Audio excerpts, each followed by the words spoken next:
is continuing this bullish breakout in the short term, I might look to take some profits on my Bitcoin trade because the price is now running into this critical area of resistance again, while a new signal is flashing that we need to pay attention to, while this Ethereum chart is still rejecting against Bitcoin. So I'll be talking about all of that and more later in the video, so definitely watch to the end. First of all, just before getting into the Bitcoin charts today, we need to talk about the Bitcoin news today because just on Wednesday, we saw another decent net inflow into the spot Bitcoin ETFs. This time around, we saw a net inflow of nearly $500 million, more specifically around $488 million US coming into the Bitcoin ETFs just on Wednesday. And so, of course, if we continue to see these massive net inflows into the Bitcoin ETFs, soon enough, this will force the price of Bitcoin to the upside if we continue to see these massive net inflows. Because, for example, $488 million US divided by the current price of Bitcoin leaves us with just under 7,000 Bitcoin being bought off the market by the Bitcoin ETFs in a single day. And remember, this is 1 day of net inflows. So for example, if we continue to see this happen each and every day, just based on these numbers right here, if this continues in less than a year, the total amount of Bitcoin on exchanges will be completely bought up. Because as of right now, there's only roughly around 2 million Bitcoin actually available to buy on exchanges. So there's really only 2 million Bitcoin that could be possibly sold right now that are sitting on exchanges. And so essentially, based on the Bitcoin ETF inflows alone, not including any other buyers in the market, not including MicroStrategy or anyone else, just the Bitcoin ETF inflows at this current rate, as of right now, if this rate continues in less than a year, the total amount of Bitcoin on exchanges will be completely gone. They will be completely bought up, and that is also known as a supply shock or a supply squeeze, forcing the price massively to the upside. And so once again, if we continue to see these massive net inflows over the longer term, this is very bullish for the price of Bitcoin. And if we're taking a look at the Bitcoin chart, looking at the longer term on the 3-day time frame, as of right now, we're still in a much larger bullish trend as we've seen since the beginning of 2023, which is what I've been talking about since the beginning of 2023, below $20,000. I've been very bullish on the larger time frames this entire time. But as always, it is important to understand the difference between the different time frames. So even though we can be in a much larger bullish trend on this 3-day chart, for example, forming higher lows and higher highs, of course, on smaller time frames from time to time, we can see short-term bearish trends or pullbacks along the way during the larger bullish trend. But ultimately, on these larger time frames, not much has really changed for the price of Bitcoin. And if we're taking a look at this 3-day Bitcoin chart right now, the price is still extremely close to potentially confirming a breakout for this massive inverse head and shoulders pattern on the 3-day time frame, with a bullish price target at around 86 to 87,000. But like I explained in my last video, in order to actually confirm this pattern and price target, we need to confirm a breakout above this neckline, which means confirming at least a 3-day candle close above around 71.7k. And the next 3-day candle close happens in a little over 1 day from now. So we need to be above 71.7k with that 3-day candle close in order to actually confirm this breakout and confirm this price target. So obviously, as of right now, that has not yet happened. But ultimately, here on the daily time frame, things are still looking more bullish than bearish if we're talking about the trend at the moment. Here in the RSI, for example, this is looking bullish, as I've been saying, since much lower prices. And if we're also taking a look at the DXY, also known as the US dollar index, this is still trending in the bearish direction, as I've been saying basically every day over the last 1 month or so. And as I've also been saying, this is bullish for Bitcoin when we're talking about the trend on the daily time frame. But once again, during these bullish trends, we can see some short-term pullbacks here and there. That is perfectly normal to see, even during a bullish trend. And if we're taking a look at this daily Bitcoin chart, right now the price of Bitcoin, after bouncing perfectly from this area of support, still sitting in between 67 to 68,000, right now the price is just about to run into this major area of resistance, which is sitting in between around 72 to 74,000, and we do have a bit of resistance a little bit to the downside at around 71,500 based on these previous highs right here. And so basically, we're already starting to run into this major area of resistance, which is really starting just underneath 72,000 and going all the way up towards the all-time high based on previous highs once again. And as I said in my last video, even though we're still looking very bullish on the larger timeframes in terms of the larger trends at play, once again, I would not be surprised if we do see the price potentially struggle around this area. Once again, it is possible to see short-term pullbacks even during a bullish trend. And so due to that reason, personally, I may look to take a little bit of profits off the table from my Bitcoin long position as the price is running into this major area of resistance. And of course, I talked about that at lower prices when we were initially seeing this breakout for this pattern right here. I mentioned as soon as we saw this breakout right here, we now have a bullish price target at around 74.8k, which is technically still active. So as of right now, the price is technically still playing out the bullish breakout for this pattern right here towards this bullish price target. But once again, as I said recently here on the channel, we still need to remember that between the current price and this price target, there are other levels of resistance between now and then where the price could potentially struggle at. And so does that mean I'm flipping bearish right now or remaining bullish? Well, first of all, I am still very bullish on the price of Bitcoin, especially on the larger time frames. I'm just simply pointing out that in the short term, it is perfectly normal to see some short-term pullbacks here and there, even during a larger bullish movement. But ultimately, one of the other reasons as to why I may look to take a little bit of profits off the table for this Bitcoin long position right here is due to the funding rates right now. The funding rates are starting to increase a little bit above neutral. And so this basically means if you're holding a Bitcoin long position or a long position for any of these funding rates right here, for any of these cryptos where the funding rates are above neutral, above 0.01%, then that basically means the long positions are actually having to pay some decent fees at the moment just to keep those long positions open, and they're basically having to pay those fees to the short positions.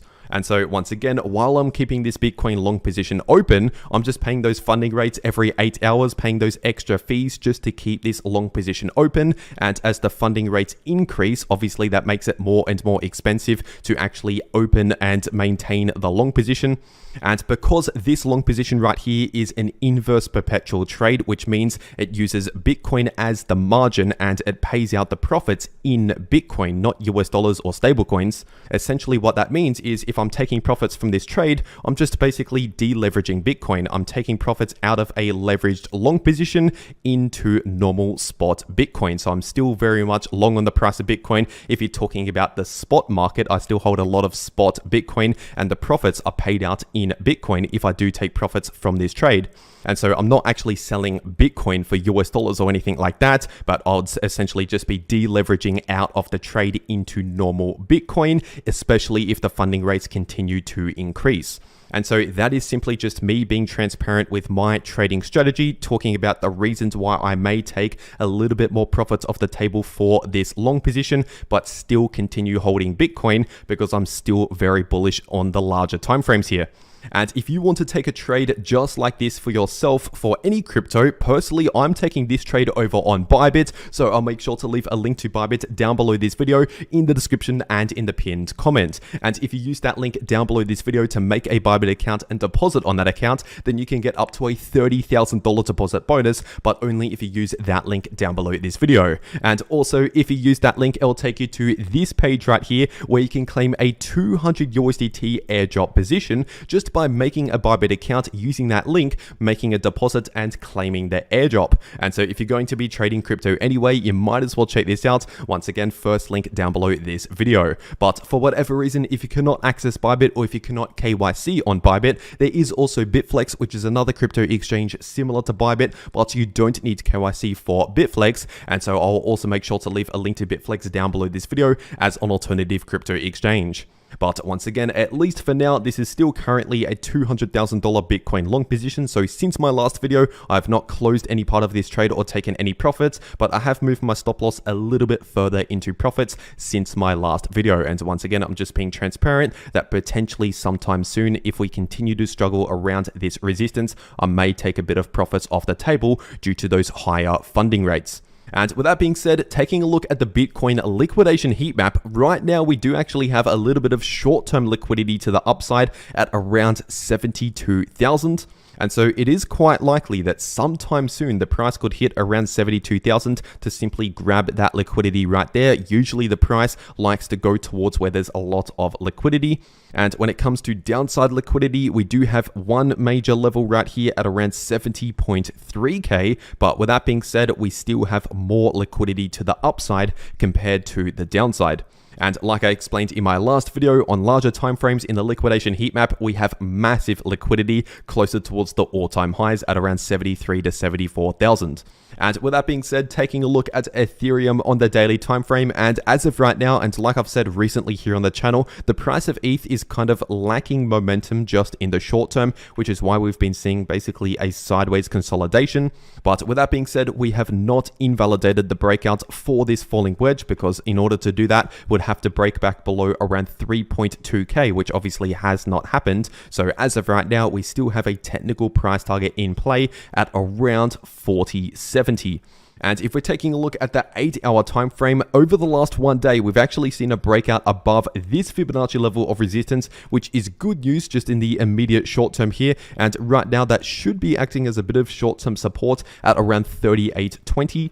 But once again, as of right now, the price is still lacking momentum just in the short term. We're still seeing a lot of choppy sideways price action here. And so even if we break back below around 38.20, I'll not be surprised if we return to these lows just here, for example, at around 37.60, or these lows at around 37.20. And below those levels on the chart, we have a major area of support in between 3.6k to 36.50. And as for resistance, if we continue this bounce from this Fibonacci level right here and continue to the upside, then in that case, we have a resistance at around 39.50 and more resistance at this previous high just below 4.1k. But once again, at least for now, the price of ETH is lacking momentum in the short term against the US dollar, and Ethereum versus Bitcoin is still currently looking bearish on the weekly time frame, because we have not yet actually confirmed a breakout above this massive descending line of resistance. And so like I've been saying over the last couple of weeks, despite this massive bullish divergence on the ETH BTC chart on the weekly time frame, which is still something to pay attention to, but despite this being on the chart, we still have this massive descending line of resistance, which is arguably more important, because this line of resistance has been acting as very strong resistance for the price of ETH versus Bitcoin for nearly 2 years now. And so ultimately, Ethereum is still lagging behind Bitcoin. When this chart is going to the downside, it means Bitcoin is performing better than Ethereum. So basically, it makes more sense to hold Bitcoin over Ethereum while this chart is trending in the bearish direction, as it has been doing over the last couple of years. But obviously, if we eventually see a confirmed breakout above this resistance, but ideally above these previous highs to actually form a new higher high on the chart, then in that case, we could finally start flipping more bullish on this chart right here if we actually start confirming a breakout above these levels on the chart, ideally above these highs sitting at around 0.06 Bitcoin per Ethereum. And so due to this reason, due to the fact that Ethereum versus Bitcoin is still rejecting from this massive descending line of resistance, this is yet another reason as to why Ethereum is kind of lagging behind Bitcoin, at least just here in the shorter term. And if we're taking a quick look at the price of Solana on the 8-hour time frame, over the last 1 to 2 days, we saw that breakout above this area of short-term resistance right here, which was sitting in between around 167 to 172. And since that short-term breakout, we are now retesting that area as of recording this video. And so obviously it would be bullish if we can actually find support now in that region. If we can now bounce from this area and form a new higher low on the chart, in that case, we'll likely play out more of a trend reversal here in the short term, if we're talking about just this short-term bearish or short-term bullish trend right here. And so essentially, if we can now hold above at least 167 at the lowest, if we can hold above this area and bounce from this area, then we could likely see a move up towards this next area of resistance, sitting in between 183 to 187. And above that, we have more resistance in between 200 to 210. But of course, if we see a breakback below 167, then in that case, that would be a bit of a short-term bearish signal. And in that case, we have more support at around 160. And in that case, basically the price would be looking relatively neutral again in between this support and this resistance, as we saw over the last 1 week or so. And so basically the price is kind of lacking momentum just in the short term, similar to Ethereum at the moment in the short term, basically lacking momentum with Bitcoin leading the market, while especially ETH BTC is trending to the downside. But either way, if you want to trade these moves in the price of any crypto, once again, check out those links down below this video to claim those extra bonuses. And if you want to actually know how to trade crypto, no matter if the price is bullish, bearish, or chopping around sideways, then make sure to watch these videos popping up right here on your screen. The video in the top left shows you how you can profit from bullish or bearish price action using long positions or short positions. And the video in the bottom left shows you how you can easily profit from choppy sideways price action. But anyway, that is everything that I have to say for today. I really hope you enjoyed, and I'll see you all in the next video.